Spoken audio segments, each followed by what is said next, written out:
Good afternoon, and thank you for your patience. I think some of you, if not all of you, have seen some footage that has apparently emerged and I think has been broadcast either on Twitter or by some of the local news stations. So this is a bit unusual. You've seen a little bit of it. Obviously, we have officers with body-worn camera footage that I've seen. This is quite a dramatic scene. We have a police officer who responded to investigate what ends up being a confirmed stolen U-Haul that's behind me. That U-Haul vehicle was stolen out of Richmond, Virginia several days ago. The officer confirmed the vehicle was stolen, and he pulled into the parking lot of this gas station to further investigate it. He made contact with the driver of that stolen U-Haul. The driver was outside of the U-Haul when our officer made contact. And then very shortly thereafter, the assailant, and that's what I'm calling him, the assailant in this matter, shoved our police officer into the open front driver's door of his marked police car and was attacking him, was on top of him, and was violently assaulting our uniformed Fairfax County police officer. And I believe that's depicted on some of the video footage that you all have already obtained. So we have a police officer who's pushed inside his marked police car. Our assailant is literally on top of him. At some point in time, shortly thereafter, that marked cruiser is in reverse, and it spins from the gas station parking lot to the adjacent parking lot at the McDonald's restaurant next door, runs over a couple bushes, strikes another vehicle that apparently is parked in front of the McDonald's. All the while, our police officer is on his radio making several radio transmissions that he's being attacked. He also relays during his radio transmission several times that our assailant has his gun.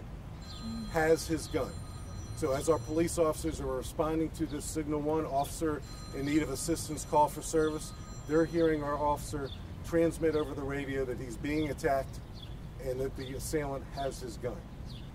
The officers arrive on the scene. Two of our Fairfax County police officers, both uniformed, both in marked cars. One discharges several rounds. The other officer, who I'm going to call a hero, he's a 24-plus year veteran of the Fairfax County Police Department.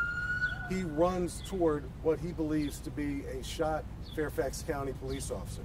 He makes his way to the driver's side door of that marked police car, and he pulls, after a couple attempts, he pulls the assailant literally off of our police officer.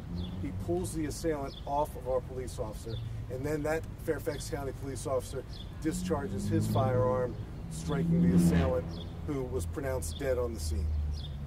I'll pause there. You all have seen the footage. I'm sure you have questions based on what you've seen and based on my description, but I'll just say this. Confirmed stolen vehicle, a uniformed Fairfax County police officer goes to investigate it. He interacts with our assailant. Our assailant, shortly thereafter, shoves him inside of his own marked police car, is on top of him, literally on top of him. The vehicle's in reverse, spins out of control into the adjacent parking lot while radio transmissions are being made by our police officer that the assailant had his gun. Pretty dramatic scene.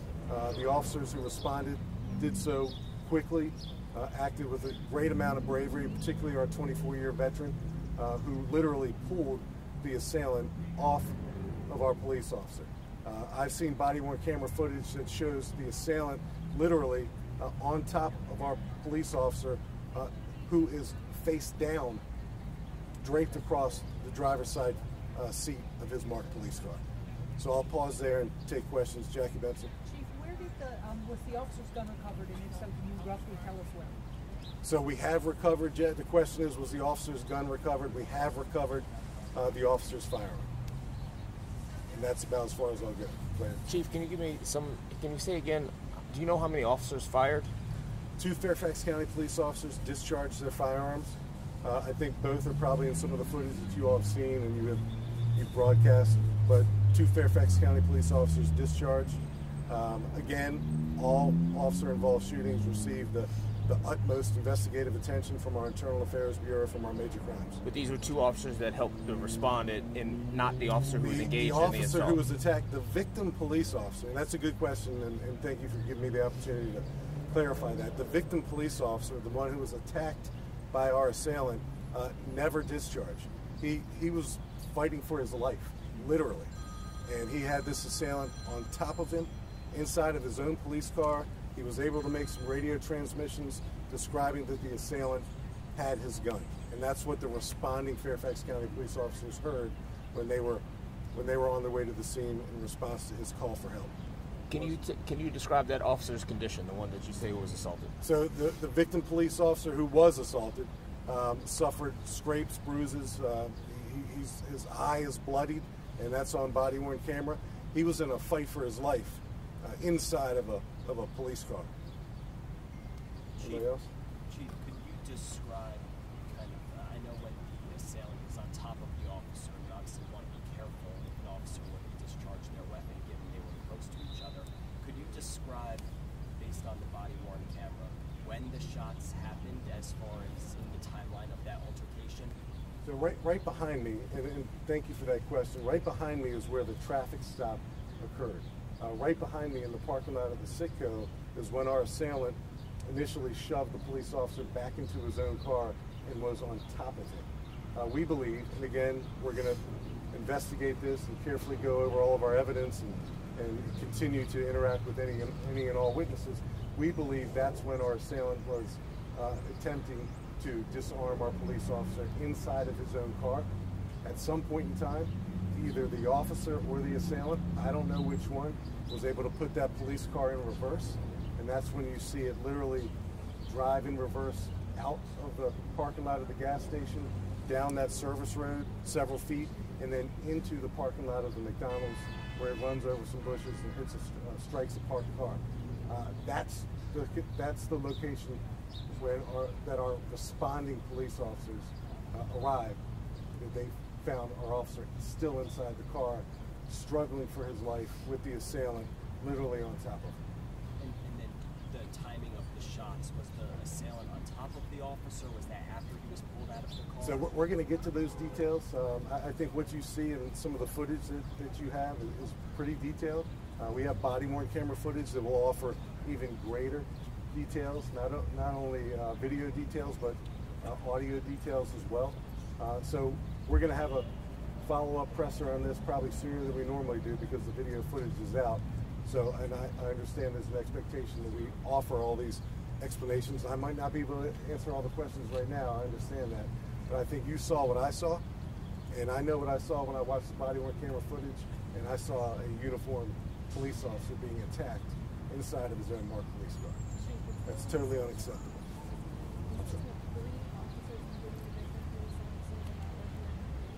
So there were 2 police officers who discharged their firearm. We have our victim police officer inside the police car, and then we have a witness police officer who was riding with one of our 2 discharging police officers. So we have 4 uniformed Fairfax County police officers. I believe we have a couple witnesses that we've identified. I think you all have probably spoken to a couple of them as well. One good thing about this area is there's plenty of cameras. So we have our cameras. There's cameras attached to these commercial establishments. So there's going to be no guesswork about what happened. We certainly take the loss of any life very seriously. But this scene was highly unusual. And I've been on a lot of these scenes.